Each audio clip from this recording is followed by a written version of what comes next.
Bwana wetu Yesu Kristo, tunakuinua na tunakutukuza. Umejaa utukufu na nguvu. Neema yako Bwana Jehova Jireh ni ajabu.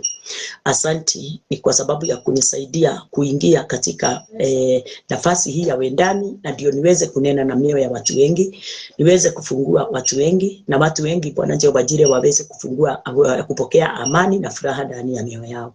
Pokea sifa Bwana wangu, wewe Mungu wangu, hakuna Mungu kama wewe. Wewe umejaa utukufu na nguvu, unastahili unastahili kuabudiwa kwa kila njia Bwana Jehova Jireh, ni kwa sababu wewe ndiye mwanzilizi, na wewe ndiye Bwana Jehova Jireh unatenda mambo yote katika uweza wako na nguvu zako. Asante Mungu wetu mfalme, ni kwa sababu ya watu wako mfalme wa ajabu, wale walio katika nafasi ya kuhubiri na hata Bwana Jehova Jireh kuunganisha families, na hata Bwana Jehova Jireh kusaidiana na watumishi wako Baba. Ninawaombea neema kuu, kwa sababu tunahitaji neema kwa damana sisi mmoja kwa mwingine. Tunahitaji Bwana neema kubwa Bwana mfalme wa ajabu, tunahitaji upendo wa ajabu ndani yetu mfalme, na ndio Bwana Jehova Jireh tuweze kuungamana vyema na kupelekana vyema kulingana na vile Bwana Jehova Mungu wetu wewe upendavyo. Kwa wakati huu Baba Jehova Jireh, ninaomba ushirika wako Bwana mfalme wa ajabu wa Roho Mtakatifu pamoja nasi sisi wote Bwana Jehova Mungu wa utukufu, ule umejificha ndani yetu mfalme,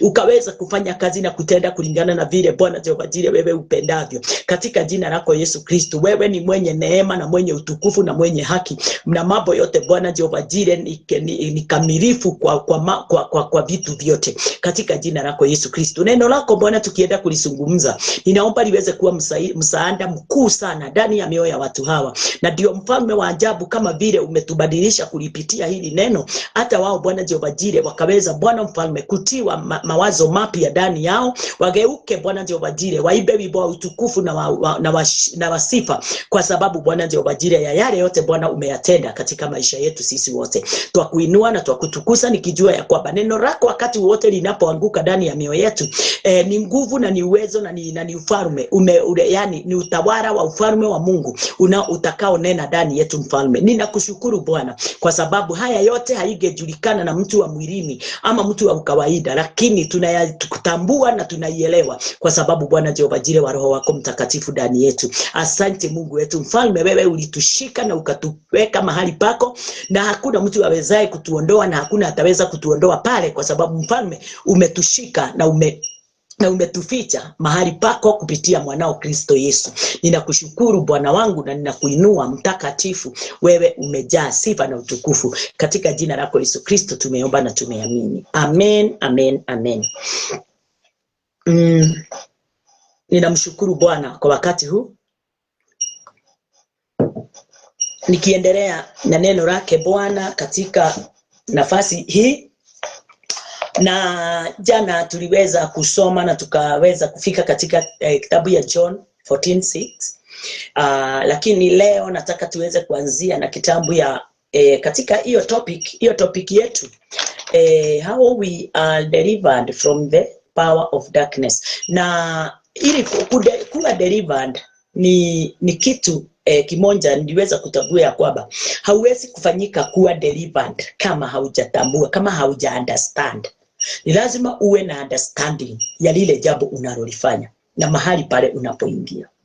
Na kuwa na understanding ni lazima uwe mtu akulisoma neno wakati wowote, mtu akulifafanua, mtu akona uwezo wa kulifafanua neno, ndio uweze kuelewa na kutambua vile mambo inavyoendelea na vile mambo inavyoendelea kila wakati wowote tunapolisoma neno, sababu neno limefichwa, na vile limefichwa hauwezi kulipokea ukiwa wewe peke yako. Upekee wako hauwezi kukufafanulia neno, lakini kuna Roho wa Bwana yule anafaa kuwa ndani yako kwa jambo moja, kwa sababu ya watu wengi kuto understand nini deliverance ni nini. Wanaingia tu na kusema mimi nimekuwa delivered, mimi nimedeliviwa, mimi nimeokoka. Lakini ukimuuliza hiyo wokovu umeokoka namna gani, nani amekuokoa, utasikia mtu anakuambia ni pastor fulani aliniokoa, ndiye aliniombea. Watu hawatambui wokovu hautokani na mwanadamu. Wokovu hautokani na mtu. Wokovu ni kipawa cha Bwana. Na hakuna kipawa kingine kikubwa na kipawa cha kikubwa, yani tuseme ni kama hiyo, ndio ninaweza sema is the biggest miracle in my life, kuwa delivered. Kwa sababu wakati nimetambua deliverance imekuja katika maisha yangu na njia gani na inaleta nini, mtu wa Mungu, ni kipawa kikubwa, ni a gift, kitu yenye hawezi kukitoa kwa mtu. Mimi sijaokolewa na mtu, mimi nimeokolewa na Christ. Wewe umeokolewa na nani? Unafaa kuelewa, unafaa kutambua Mwokozi yule alikuja ulimwenguni kuokoa, ndio afungue watu kutokana na hali zote na mambo yote machafu. Mwanadamu hakuna aliweza. Na ninakwambia ukweli, kwa sababu hata wakati sisi tulikuwa tunasema tumeokoka, na tukawa katika dini ziko na watu wengi na mambo makubwa, kumbe hatukuwa tumeokolewa mioyoni mwetu, tulikuwa tumeokolewa milini. Sababu watu wengi wamenaingia katika wokovu kwa sababu ya mambo fulani na fulani. Kwa hivyo unaokolewa katika ile mambo, unakadhani ya kwamba nimeokolewa katika roho. Lakini kukokolewa katika roho ni kubadilishwa mawazo, kubadilishwa our minds, ni kuturn. Repentance ni turning, ni kugeuka. Si kugeuka kwa kila wakati. Kugeuka ni mara moja, kama vile jana tulisoma katika kitabu ya Hebrews. Ati Yesu alikufa kifo moja, na baada ya kufa kifo hiyo, ulimwengu wote ukawa delivered. Kila mtu katika ulimwengu akawa amepokea, akawa ametolewa katika kifo na kuingizwa katika nuru. Hii jambo haiwezekani na mwanadamu. Hii jambo hakuna mtu mwanadamu anaweza peana, sababu hata yeye huyo anayepeana, huyo watu tunasema yeye ndiye aliniokoa, hata yeye anahitaji kuokolewa. Sababu ni gani? Wokovu ule alinifundisha ama alikufundisha ndio wokovu. Ni wa kivuli, ni mambo inahusiana na matendo ya ulimwengu. Sasa mtu akasema nimeokoka, lakini wokovu kamili hautokani na kuambiwa rudia nyuma yangu. Haitokani na kuambia uwe unakuja kanisa mapema ndio ifanyike hivi na hivi. Haitokani na mtu kuambiwa soma Biblia sana, hata ukisoma na pasipo na mtafsiri ni kazi ya bure. Hata Ethiopian Enoch alitambua jambo moja. Ninasoma Isaiah 53, lakini hana ufunuo. Mungu akatambua ya kwamba haelewi vile inaenda, akamtuma Philip. Na wakati Philip alipokaribia ile gari ilikuwa imebeba yule Ethiopian Enoch, akamuuliza, unaelewa kile unaposoma? Naye akamwambia, naweza elewa namna gani kana kwamba sina mtafsiri. Philip akaingia kwa gari yake, akaanza kumfafanulia, mtu wa Mungu, unaweza kaa katika kanisa ukisema nimeokolewa, nimetoka katika dhambi, lakini iwe ni wimbo tu unaiba, iwe ni maneno tu ya kukawaida unayoyanena. Sababu tuliiga wale waliokuja hapo bereni, na kama vile walikuwa wanasema tumeokoka, ilikuwa kope, tulikuwa tunakope mpaka maushuhuda ndio uweze kuhushuhudia kama fulani. Lakini hii deliverance, hii kuderiviwa, kutolewa katika ufalme wa giza na kuingizwa katika ufalme wa nuru, sio jambo inatokana na mwanadamu. Hii inahusu imani ndani ya neno, imani ndani ya Kristo. Lakini watu wengi walimkataa, na wakati tunapomkataa tunakaa katika upweke, Mioyoni mwetu hakuna kitu, ya empty. Darkness imejaa. Kama vile Genesis 1 inasema mstari wa 2. Ate ardhi ilikuwa nini, ulimwengu ulikuwa utupu. Ulimwengu ulikuwa umejaa darkness na ulikuwa formless. Mtu hata kama ni nabii mkubwa namna gani, lakini hajatambua vyema ufunuo wa neno la Bwana, huyo mtu hana wokovu ndani yake. Yeye ako chini tu ya kivuli ya mambo yale aliweza kuyaliganisha na kuyaonyesha na kujaribu kuonyesha kama hiyo ndio ushuhuda kamili, lakini sio ushuhuda utokao kwa Mungu. Hapana. Ushuhuda wa Bwana ni tofauti na ushuhuda ule mwanadamu anautoa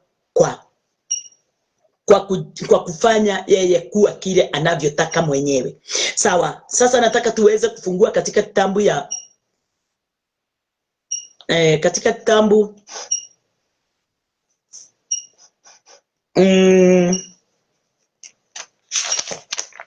katika kitabu ya Obadia.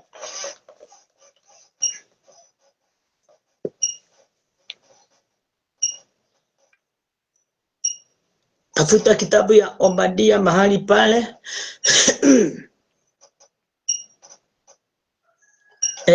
Ni Joel, Amos huko na kina Obadia.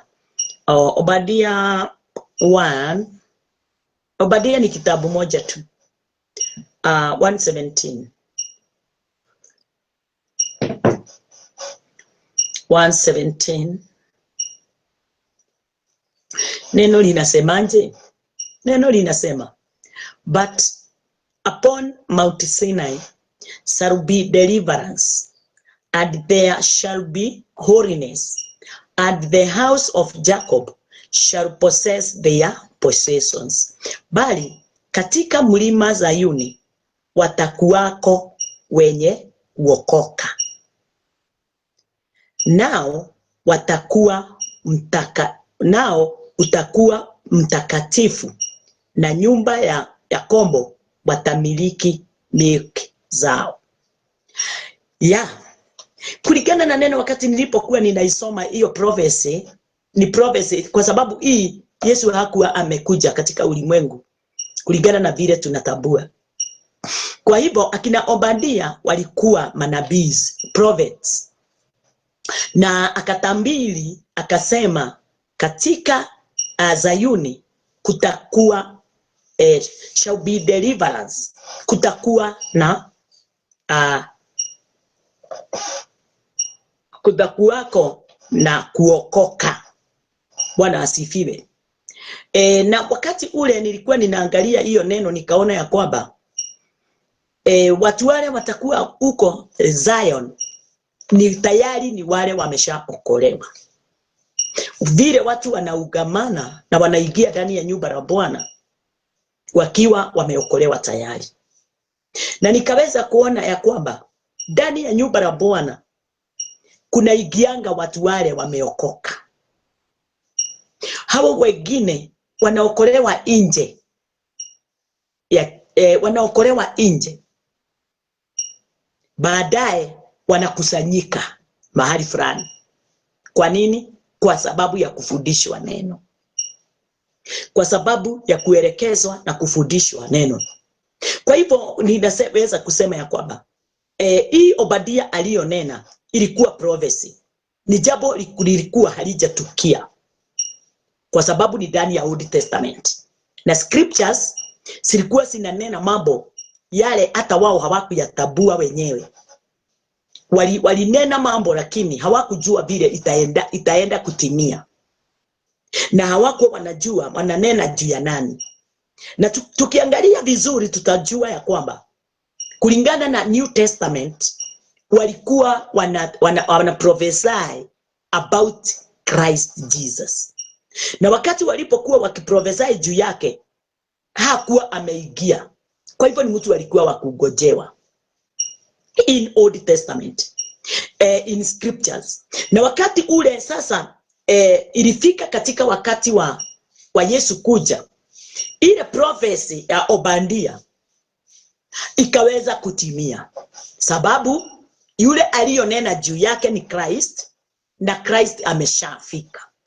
Kwa hivyo hiyo prophecy ilikuwa na Obadia ikatimia kulingana na vile ikafafanuliwa kulingana na vile Obadia alikuwa ameinena, na ilifafanuliwa kupitia Christ. Ni Christ alikuwa ananena juu yake katika hiyo mstari. Ni kama vile katika New Testament kuna mwanamke alikuwa katika kizima ya Yakobo. Walikuwa wanakusanyika mahali pale katika kizima ya Yakobo. Na wakati ule walikuwa wamekusanyika katika kizima ya Yakobo, kuna jambo moja haikuwa imetimia.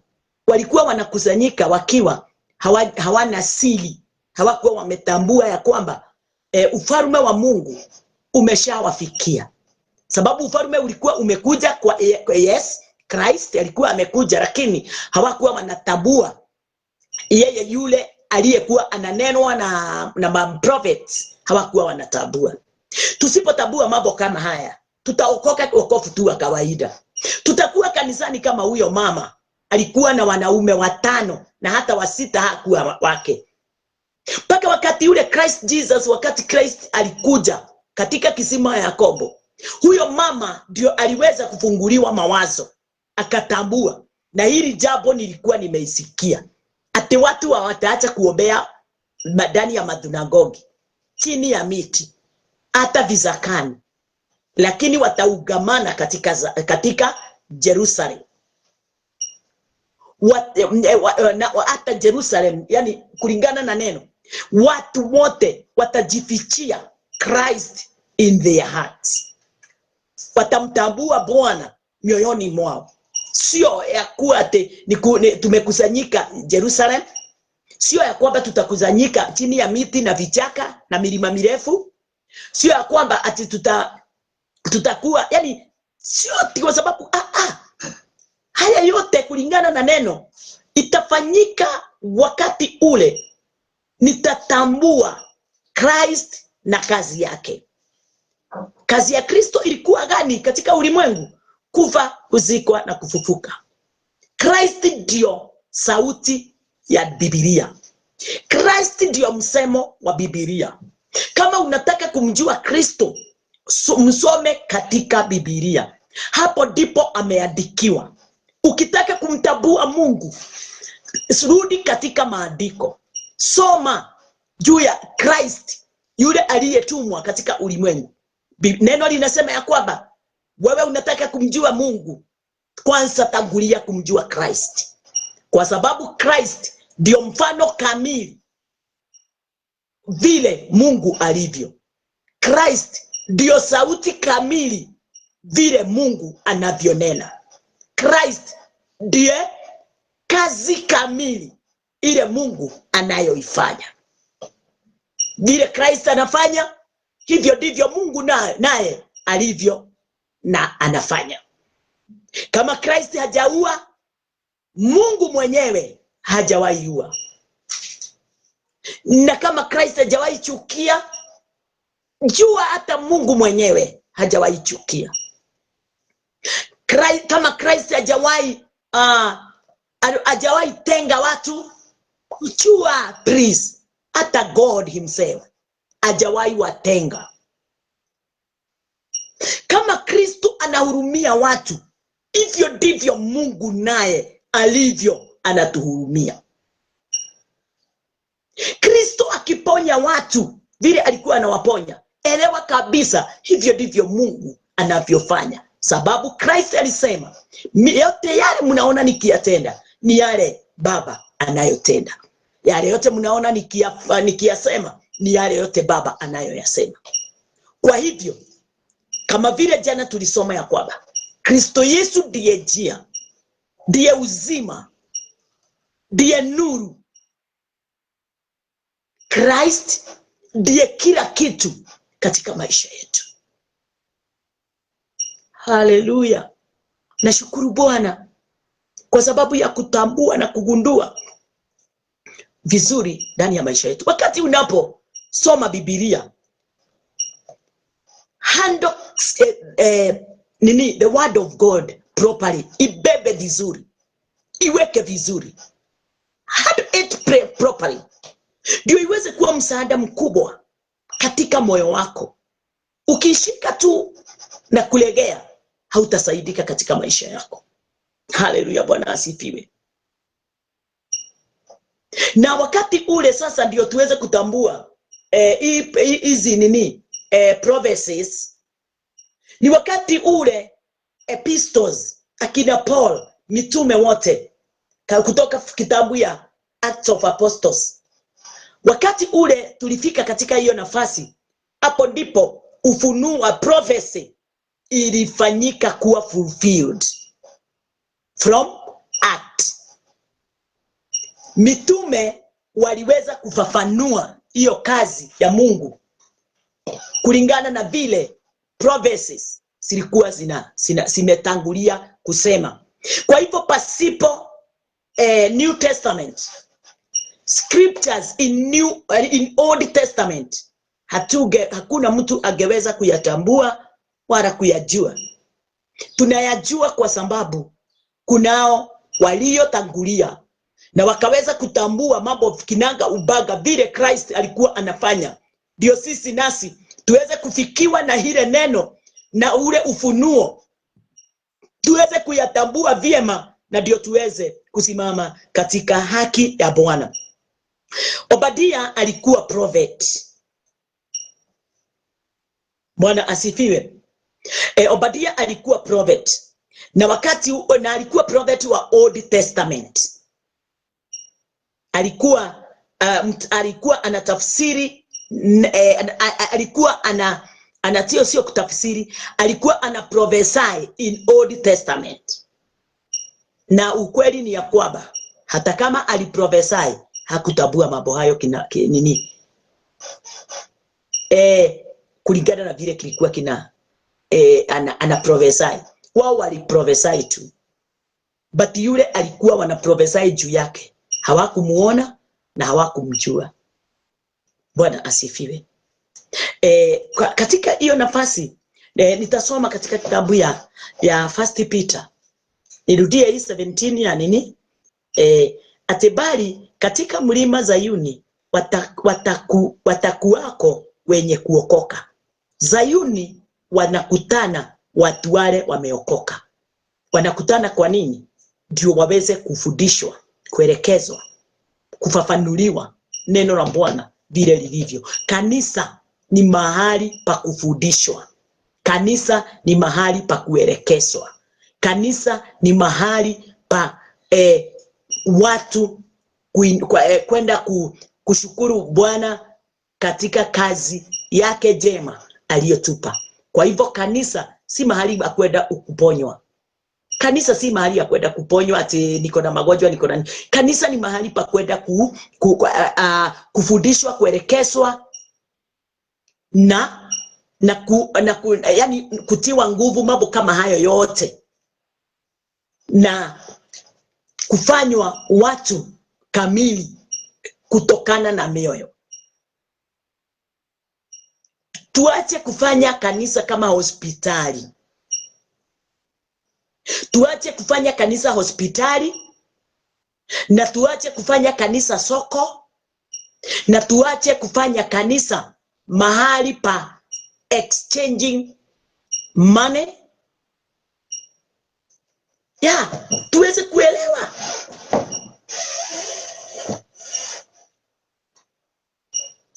Kanisa ni mahali pa kwenda kusoma neno, kutiana nguvu, kuelekezana mtu na mwingine, kushuhudia mambo makubwa na ajabu yale Mungu anayoyatenda. Na inaonekana na njia gani? Ya kulisikiliza neno, kulitambua neno, kulishikilia neno mioyoni mwetu, na kutembea na lile neno katika maisha yetu yote. Bwana asifiwe. Kanisa si soko. Kanisa si hospitali. Kanisa sio mahali pa biashara. Kanisa ni mahali pa kwenda kulifafanua neno ndio liweze kuwa uwezo wote kwetu katika maisha yetu ya rohoni. Bwana asifiwe. Kama we ni mgonjwa, enda hospitali. Amini neno na utapona. Kanisa tukiwa ni kwenda kuwekeleana mikono kwa sababu ya magonjwa, hatuwezi kupreach. Watumishi hawata preach kwa sababu watu kama saa hii na vile magonjwa ni mengi. Kama saa hii na vile watu wako na hali ya wamekomeshwa na hali ya fedha. Kama saa hii na vile watu wako na mateso mengi, ndoa nyingi zinaachana. Hebu niambie, tukifanya kanisa ni mahali pa kwenda kuombea wagonjwa, ni mahali pa kwenda kuombea finance, ama kwenda kutabiri juu ya prosperity. Tukifanya kanisa mahali pa kuunganisha madoa, hebu niambie, watu watahubiriwa saa ngapi? Ni jambo gani itakuwa katika ulimwengu wa kiroho? Ni nini kitakuwa kikiendelea? Ni uwezo gani? Ni neno gani? Mungu atainuliwa wakati gani? Watu watachenjiwa wakati gani? Kwa sababu watu hata hawana haja na kuokoka, wako na haja na kuombewa watajirike na magonjwa mengi. Sisemi watu wasiende kuombewa. Napenda sana, hata mimi nawaombea sana. Yes, hata nawawekelea mikono wale wanahitaji. Lakini please, tusifanye kanisa mahali pa biashara.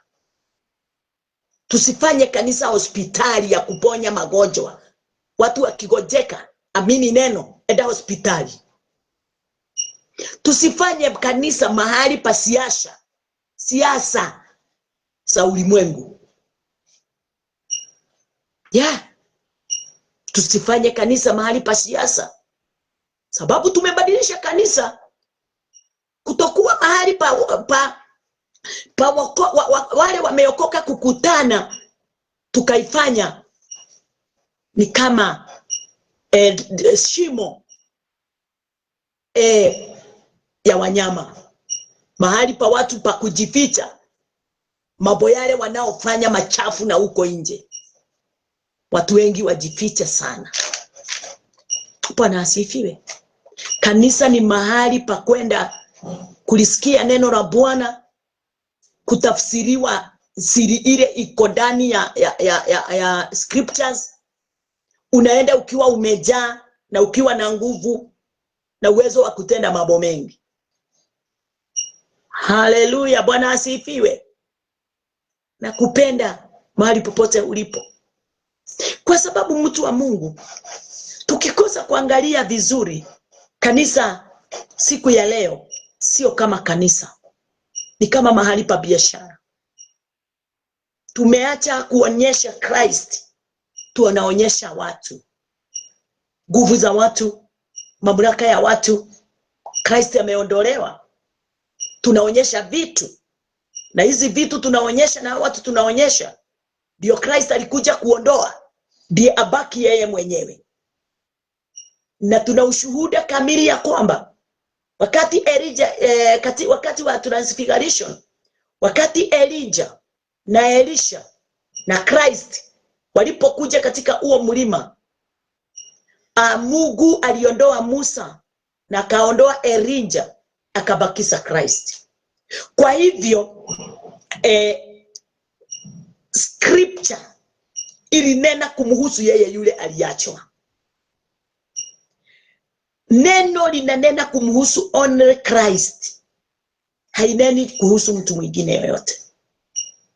Tukubali kufundishwa, tukubali kushika neno, tukubali kuandamana na neno, tukubali kuinua neno la Bwana, na tutakuwa tumemuinua Mungu Kristo pamoja. Katika kitabu ya First Peter, tuingie katika kitabu ya First Peter. Ninakuona Mary,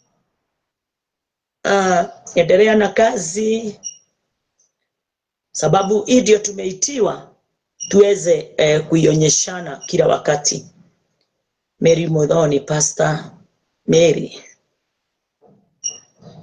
First Peter 1:10.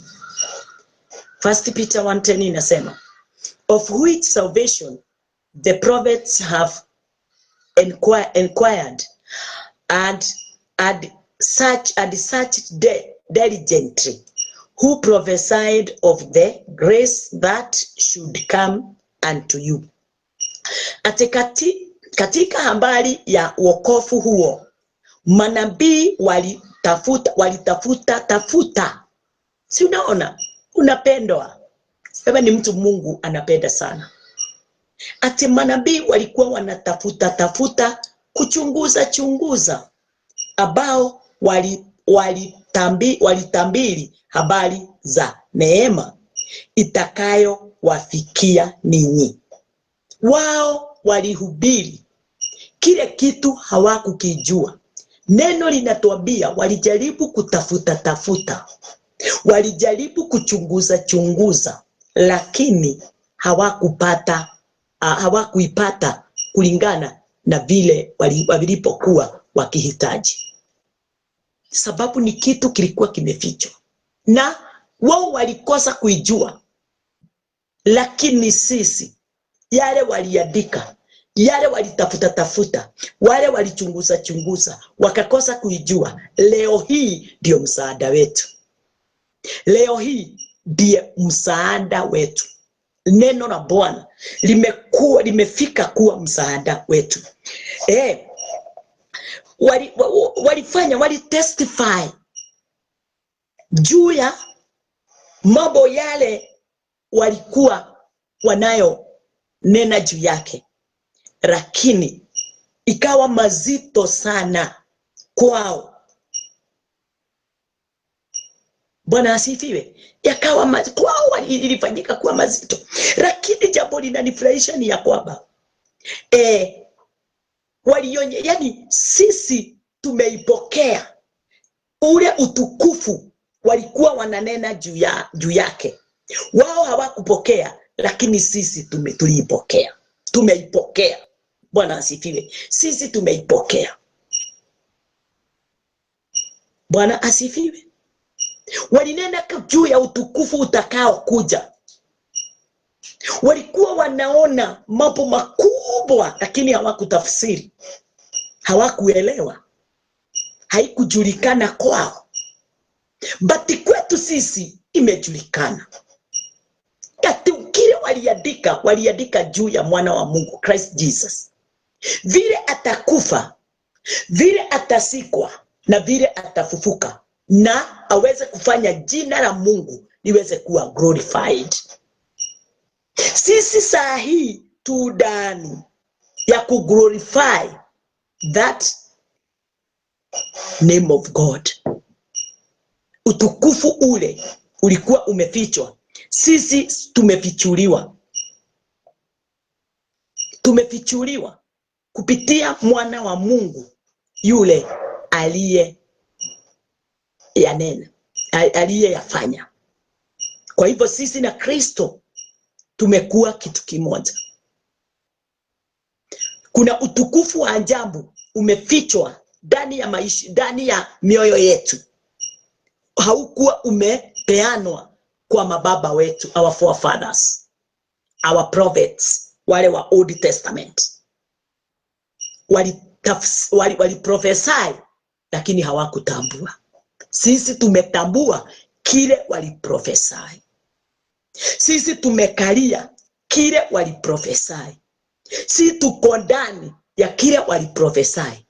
Sisi tunafunguliwa na kuponywa na kile waliprophesy. Yule waliprophesy juu yake yu ndani yetu. Kwao hawakumpokea katika udani wao. Waliprophesy kile sisi saa hii ndio msaada wetu. Haleluya. Mpaka malaika walitamani kujua, lakini hawakuweza.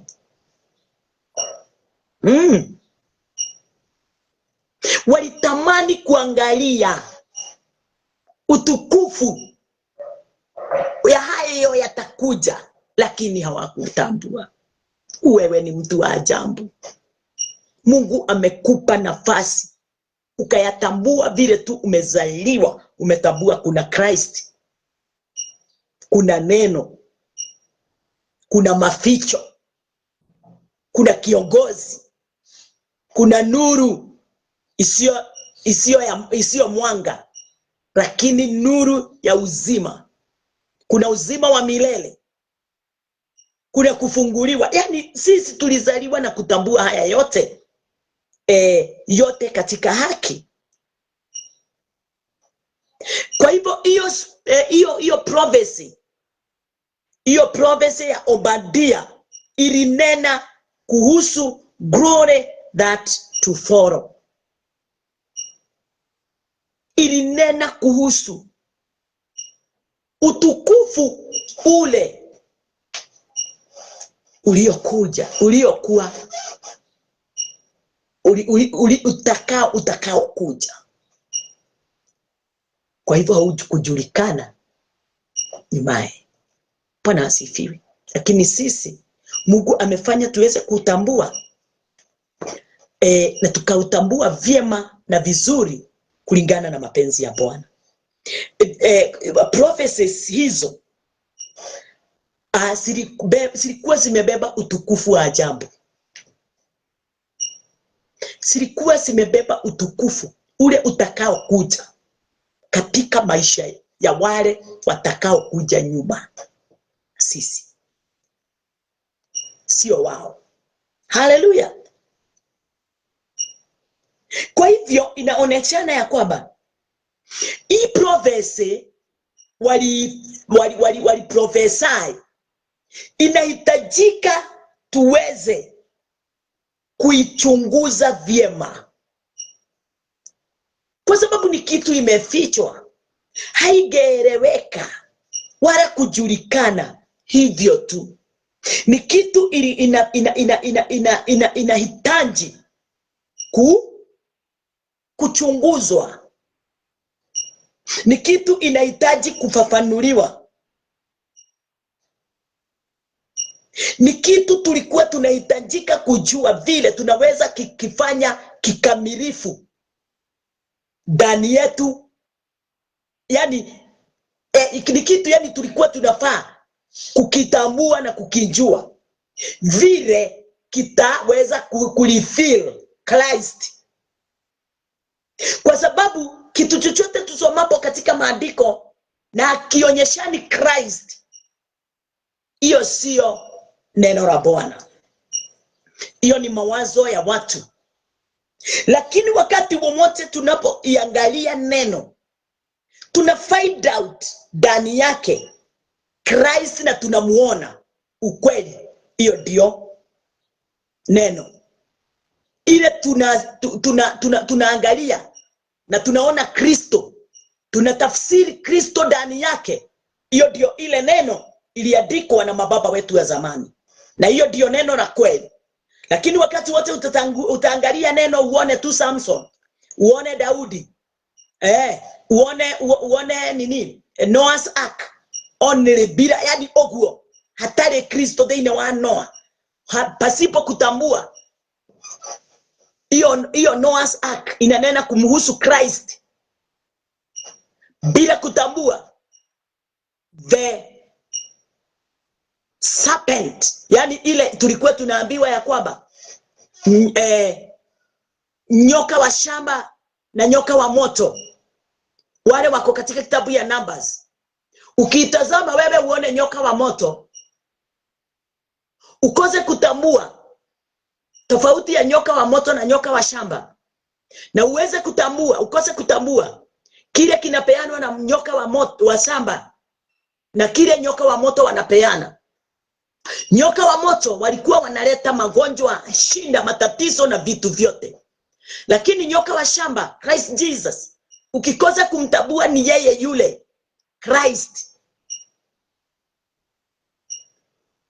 utakuwa katika shinda nyingi, matatizo mengi, na Old Testament, akina Samson, akina Solomon, akina Daudi,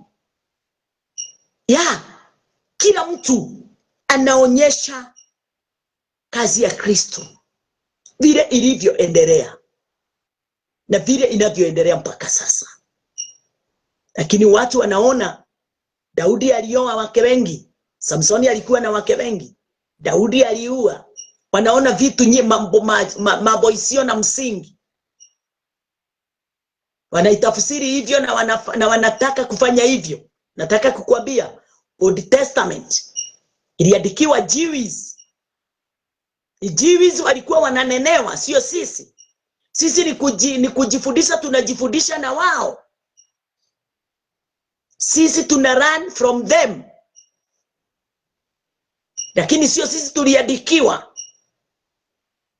Kwa hivyo wakati unapojilinganisha na wao na kutenda vile wanavyotenda, wewe unaonekana hauelewi neno, hauelewi Biblia, hauelewi mapenzi ya Bwana juu yako na ndani yako. Umekuwa kipofu. Umekuwa hata kama umeokoka, you are damned. Haujaondolewa mpaka veil ile imefunika moyo wako usitambue siri ile imefichwa ndani ya maandiko. Haujakutana na mtu yule ametumwa, mtumishi ametumwa katika maisha yako ndio uweze kutambua siri iliyo ndani ya ile maandiko. Please, ni wakati wako wa kuchunguza mambo haya vizuri. Ni lazima to find out Christ in scriptures. Na wakati tutakapo elewa hizo scriptures, kweli kabisa tumempata Christ. Na wakati tunapompata, anakuwa uwezo kwetu, anakuwa nguvu kwetu, anakuwa mamlaka kwetu, anakuwa mkombozi wetu, anatukomboa, anatudeliver. Yes. Wakati huo Jews, watu wa zamani walikataa kufunguliwa, walitaka kukaa katika giza, walikataa kufafanukiwa na Christ. Lakini mimi na wewe, neno limeletwa likiwa open. Neno limeletwa likiwa open. Na kama hili neno limefunguliwa, sisi hatuna kazi nyingi, sababu New Testament ya mnena yeye peke yake. New Testament ya nena kuhusu Christ peke yake. Old Testament ilinena kuhusu Christ peke yake, lakini Christ alikuwa amefichwa. But New Testament, Christ amefunuliwa na yeye tu ndio inamunena peke yake. Kwa hivyo from Genesis to Revelation, it's only Christ yule anayenenwa. Kama unapatana na kitu ingine, hiyo ni mawazo yako. Odoa sandals, types and sandals. Hallelujah. Odoa kitu chochote kimefananwa kama mfano, ndio uweze kumuona Christ na kazi yake njema. Kwa sababu wakati ule, wakati walikuwa wanatafsiri, tukiangalia neno tunaona ya kwamba kweli kabisa Christ Jesus is the fulfillment of the prophecy. Prophecies zile prophecy ilikuwa inanena juu ya mtu mmoja tu. Sio prophecies, ni prophecy. Ilinena juu ya mtu mmoja, huyo mmoja tu. Ezekieli alinena kuhusu Christ, Isaiah kuhusu Christ, Obadia kuhusu Christ, huyu Noah kuhusu Christ, David kuhusu Christ, Solomon, au wote manabii walinena kumhusu. Kwa hivyo wakati ule Christ alipokuja, ile prophecy ikawa fulfilled. kwa sababu ikafulfill, ikaonyesha yule hadharani, yule aliyekuwa inanena kuhusu yeye. Hiyo Old Testament ilinena kumhusu. Usitafute kitu ingine. Mtu wa Mungu, wacha kutafuta hadithi. Wacha kutafuta mawazo yako hapo. Wacha kutafuta moyo wako hapo. Tafuta Christ ndani ya neno. Tafuta Christ ndani ya neno. Na ukweli utamuona Christ ndani ya neno. Tafuta Christ. Na kama hautamuona Christ, umedanganyika. Ndani ya neno, in scriptures, Old Testament, Genesis to Malachi, please, only Christ prophesied. Na wakati Christ alikuja katika New Testament, alifulfill yale yote yalikuwa yamenenwa na Old Testament. Kwa hivyo prophecy kama hii, munaona Obadia alipoinena, tunahitajika tuweze. Alinena kitu mwanadamu anafaa kukitafutiria ndio aweze kujua. Alikuwa ananena juu ya nani? Yes. Hawa maprophet ni nani walikuwa wananena juu yake? Nikikira tumadirerere. Kwa sababu hata mimi nilikuwa ninafikiria hadithi zote nilikuwa ninasisoma mpaka za Jezebel na kina nani na kina nani. Nilikuwa ninafikiria ni hadithi. Kumbe ni mambo tunahitajika kutambua vyema. Every prophecy is about Jesus. Na Jesus ndiye alikuwa amebeba the promise. Kwa hivyo hata ile promise ilipewa Abraham haikufanyika kuwa fulfilled kwa Jews. Haikufanyika kuwa fulfilled in Old Testament. Ilikuja kuwa fulfilled kwetu sisi. Ilikuja kuwa msaada katika watu wa New Testament, wale wanaomtambua Christ through faith, by faith, so wale wako katika imani kamili yako ya Yesu, au ndio wanatambua the promise that God has given to Abraham. Kwa hivyo naye Jesus akakuja kuionyeshana hadharani.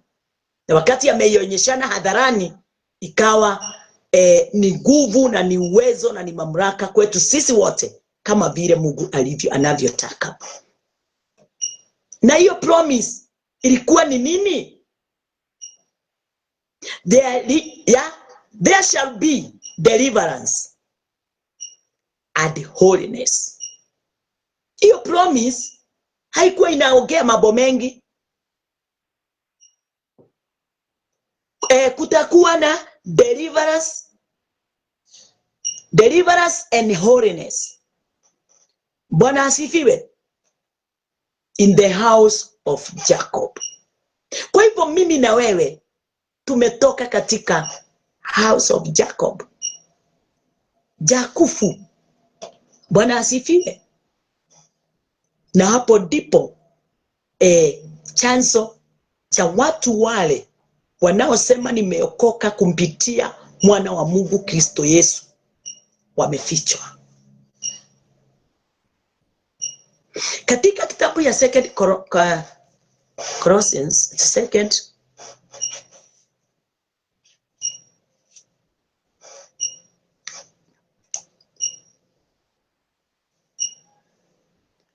katika 2 Corinthians 19.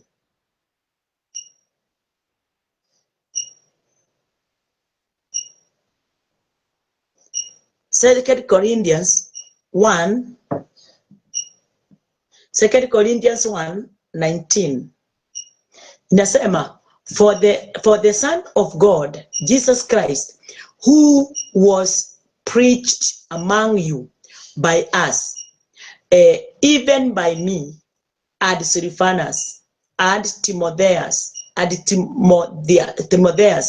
was not ya and nay, but in him was ya.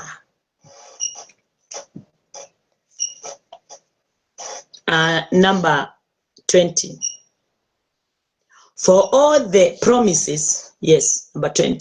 For all the promises of God in him are yeah, and in him amen, unto the glory of God by us. Maana ahadi zote za Mungu zilizopo katika yeye ni ndio, tena kwa hiyo katika yeye ni amen, ni amen, Mungu apate kutukuzwa kwa sisi. Bwana asifiwe. Kwa hivyo ndani ya Kristo ni yes and amen, hakunaga no. Chochote kile kilipeanwa kwa Yesu, kwa mtu yule anayechunguza maandiko vyema, atakuta yote kwa Yesu ni yes. Bwana asifiwe. Mtu yeyote yule anayefuata promises kulingana na vile zinavyohitajika, hakuna mahali kuna regret, sababu katika prophecy ukweli umefichwa, neema imefichwa. For all the prophecies, hakuna kitu chochote kitaweza kupotea. Prophecies yoyote iliweza kunenwa, mtu akiifuata vyema itatukia kulingana na vile Mungu alipokuwa ameipeana iweze kufanya kazi yake. Hallelujah. Na ni kumpitia Christ mambo yote ni yes and amen in Christ. Ni kupitia kwake yote yamenenwa, ukiamini itakuwa sawa. Hakuna mahali utasimama uweze kuwa na kujiuliza kwani kunaendaje? Hapana, sababu itakuwa imejibiwa kulingana na vile inavyohitajika. Kubali kufundishwa neno. Kubali kukaa chini uelekezwe. Mungu hafurahii mambo haya iko makanisani. Kama ni kuulizwa makanisa, kungekuwa na mafundisho, watu wafundishwe Christ, kazi ya Kristo. Tuondoe haya mengine yote. Hata wagonjwa wengi ndani ya kanisa, wakati neno linapofundishwa kwa njia ile inayohitajika, watu wale wataponywa magonjwa yao, watafunguliwa vifungo zao, hata pasipo kwenda kukusanyika na kutaka kumuona huyo pastor amejaa nguvu. Nataka kusema ya kwamba nguvu iliyo roho aliye na archbishop, roho aliye na apostle, roho iliyo na teacher, pastor, mtu huyo ameokoka. Hiyo roho ni moja. Hakuna roho kubwa ama roho nyingi ndani ya mtu fulani. Sisi wote tumepewa nguvu moja, uwezo mmoja, roho mmoja, na ufalme wa mbinguni ukatutoshanisha sisi wote. Kwa sababu yeyote yule aminie Kristo, mwisho wake na nafasi yake ni katika ufalme. Sisi wote tutaunganika. Hakutakuwa na bishop wala archbishop. Hakutakuwa na padri. Hakutakuwa na leader ama pastor. Hakutakuwa na kitu kama hiyo. Sisi wote tutamfanana pamoja na Kristo.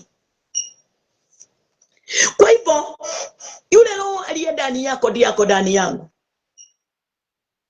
Kipimo kile ni kimoja. Kile kinahitajika ni ya kwamba ingia ndani ya maandiko, soma maandiko, jua maandiko, tabulisha watu wengine ile maandiko, wape ufunuo ule nawe umeupokea, ndio waweze waache kujiangalia na jicho la kujiona kama wao ni duni, waweze kutambua kile kilio na akibisho ndio kiko ndani yake. Ako na uwezo wote na nguvu zote za kufika katika hiyo nafasi. Anaona huyo mtu aliye. Na wakati nilipotambua haya yote, nikasema niko na nafasi ya kukaa katika maandiko. Niko na nafasi ya kuyasoma maandiko, sababu yule roho tumepewa ni mmoja, roho wa kutenda mema na roho wa kusema yes kwa kila jambo lihusiano na neno la Bwana. Sababu yale yasiyo ya ukweli, ukisoma neno hautaingia ndani yake. Neno likifafanuka vizuri ndani yako, hautajikuta katika hayo yanataka kukuambia hapana, sio hivyo. Ukifuata ile njia kamili, ufanye mapenzi ya Mungu, na mapenzi ya Mungu ni kufanya watu wengi waweze kuokolewa, na kuambia itakuwa yes. Haleluya.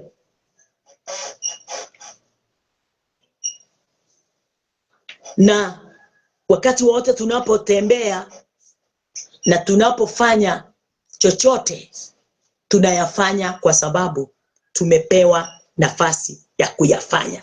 Yes and amen is fulfilled. Yes and amen is fulfilled. Nini hiyo tunaita yes and amen? Ni Christ himself. Christ Jesus. Christ ndiye yes and ndiye amen.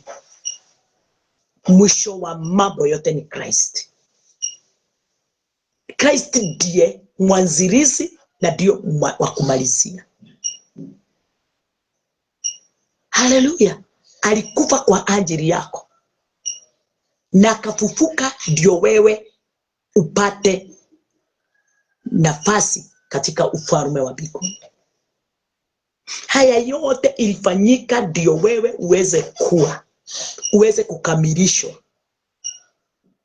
na kila jambo katika maisha yako iweze kuwa ni yes and amen, sababu ya kumwamini yeye aliye yes and amen. Christ fulfilled. Yes, walinena na imefika kuwa yes. Amekuja katika ulimwengu kwa nguvu zote na uwezo wote. Kwa hivyo God promises are fulfilled. God promises are fulfilled in Christ and fulfilled by Christ. Imekuwa imetimia wakati Kristo alipokuja ulimwenguni. Promise imekuwa fulfilled, imefanyika, imetimia. Sisi sasa tumefika kuwa wana wa Mungu wasio na mawaa. Tumefika kuwa sasa wana wa Mungu walio ndani ya promise.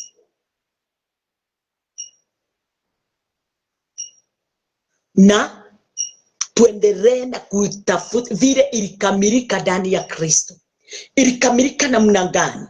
We must find out vile ilikamilika ndani ya Kristo. Na wakati tunaotafuta vile ilikamilika ndani ya Kristo, ndio inakamilika ndani yetu. Sababu wakati tu tunaenda tukijua, ndio tunaenda tukitambua kazi ya Kristo vyema. Haleluya. Bwana asifiwe.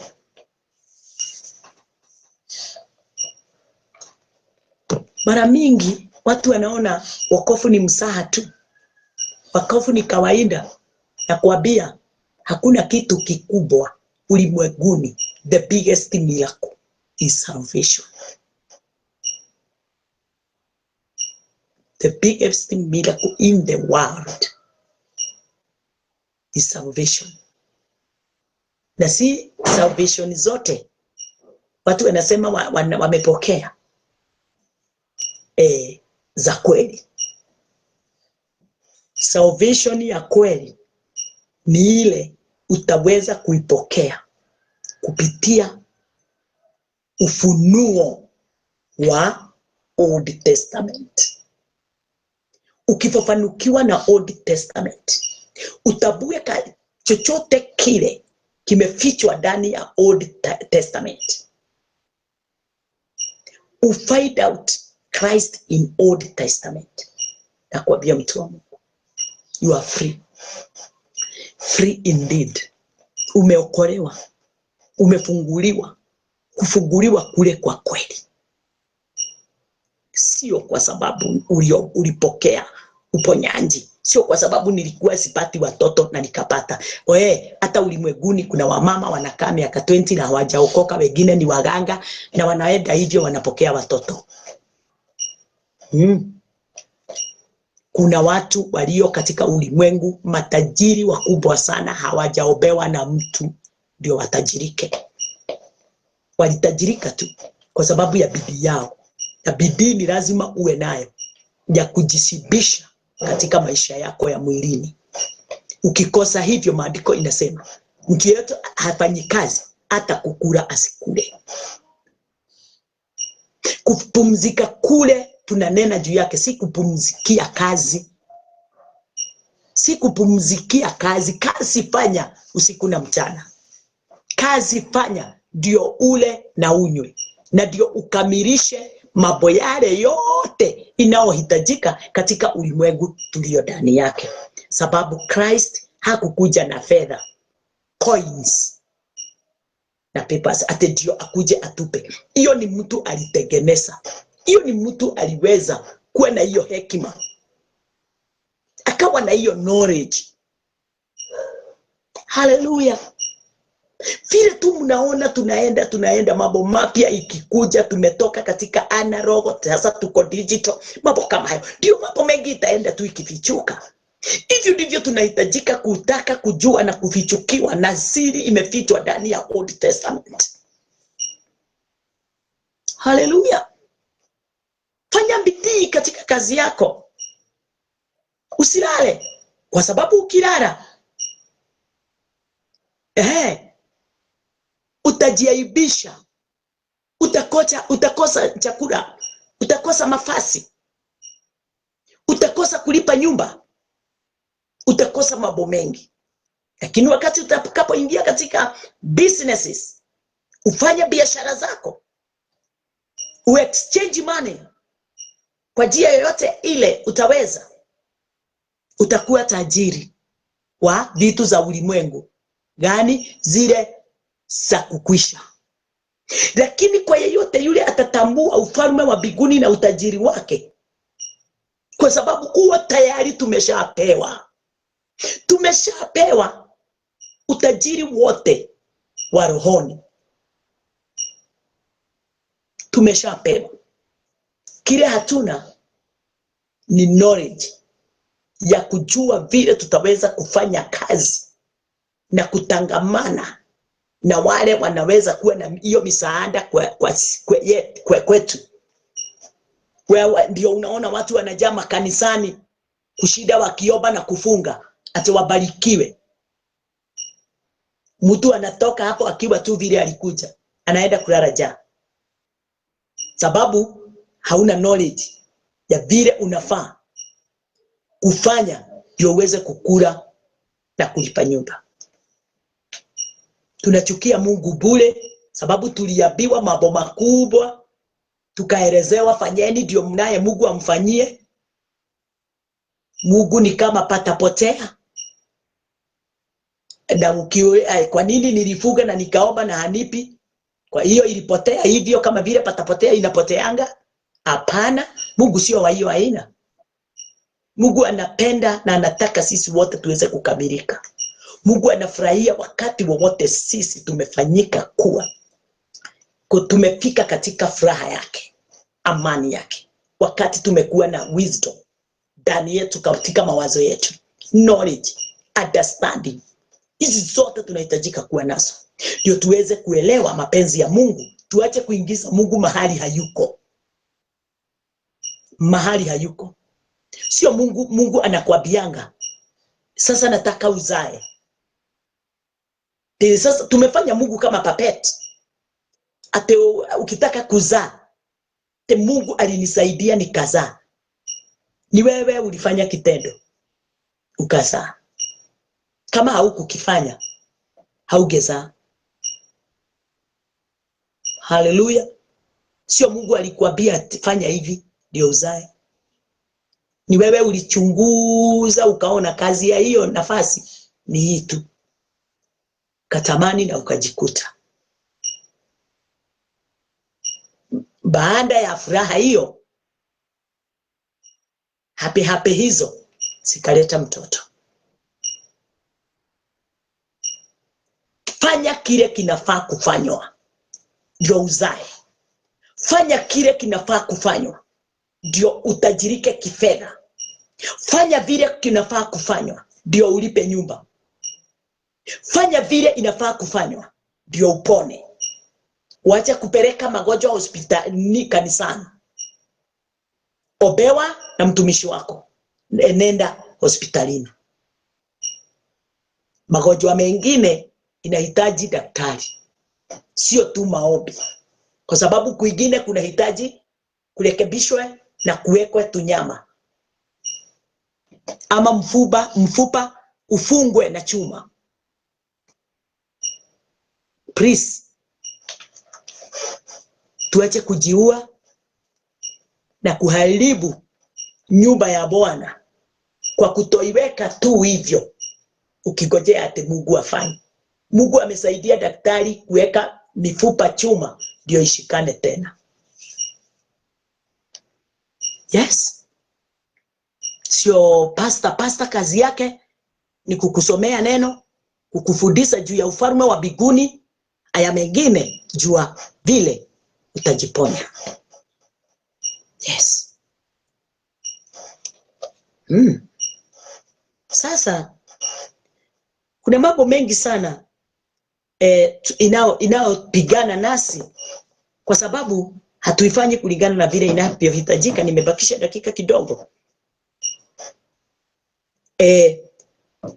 Kwa hivyo wakati wote tunaposoma neno, wakati wote tunapoamini hili neno la Bwana, tunafaa kuliamini katika ndani ya mioyo yetu.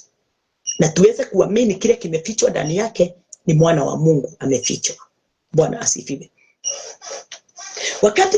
Wakati ule nilikuwa ninaangalia, ninaona ya kwamba watu wale wanaingia katika Zion, watu wale wameokolewa. Watu wale wameokolewa ndio wanaingia Zion. Watu wanaokoka nje wanakuja wanaingia Zion, mahali pa kufundishwa, mahali pa kuelekezwa, mahali pale utaweza kuonyeshwa one by one kulingana na kasi ya Kristo. Hapo ndipo wale wamekuwa delivered wana assemble in Zion kulingana na Obadia. Wanakuwa wanakutana katika Zayuni. Hapo ndipo mahali pao. Wewe uko wapi? Uko ndani ya Zion ama uko wapi?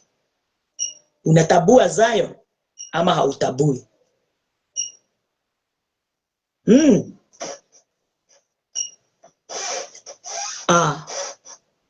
Hapo ndipo siku ya leo nitakapofikisha.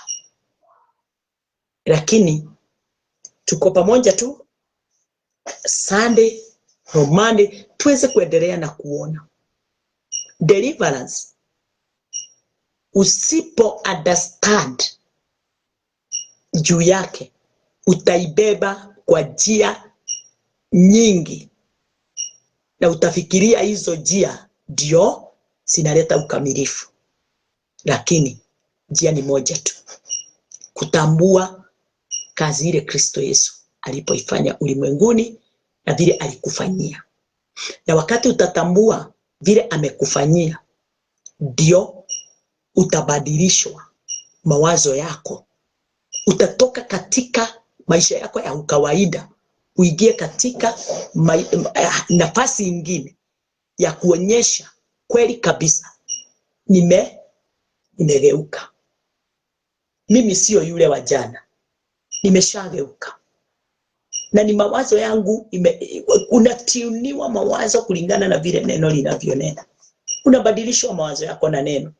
Neno ndio liko na uwezo na nguvu na mamlaka ya kufanya hayo yote iweze kutimia. Nimeshukuru sana watu wa Mungu. Na siku ya leo unafaa kusema nimeokolewa. Mimi nimefunguliwa. Mimi ni mwana wa Mungu. Nimepokea deliverance. Nimegeuzwa. Nimefunguliwa. Sasa mawazo yangu ni mapya. Sio ile nilikuwa nayo bereni. Nimetambua siri ya ufalme wa mbinguni. Mbinguni ndio kwetu. Haleluya. Hapa ulimwenguni mwili unapita. Ni kupita ninayopita ndio niweze kukamilika katika ufalme wangu, na ndio ufalme wa mbinguni. Bwana asifiwe. Kwa hivyo ulimwenguni, wewe ni uko ulimwenguni, lakini haufai kufanya ya ulimwengu. Wewe unasema you are delivered, you are saved. Ujue ya kwamba uko ulimwenguni, lakini matendo ya ulimwengu si yako. Sababu mawazo yako imebadilishwa, moyo wako umebadilishwa na neno. Sasa yale yote unaofaa utazama ya mbinguni tu, sio ya ulimwengu. Acha tuombe. Bwana wetu Yesu Kristo, tunakuinua na tunakutukuza. Umejaa nguvu na mamlaka, utukufu wote ni wako. Asante kwa kuendelea na kutufundisha na kutuelekeza mambo haya Bwana Jehova Jireh. Na ndio mfalme tuweze kukaa katika haki yako kulingana na vile ulivyopanga kutoka mwanzo.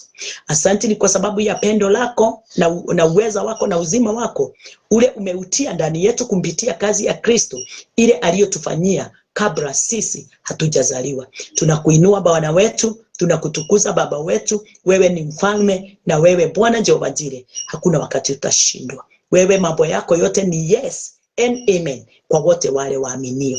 Na ni katika jina lako Yesu Kristo tumeomba na tumeamini. Amen, amen, amen. Tukutane kesho masaa kama hayo kwa upendo wa Bwana.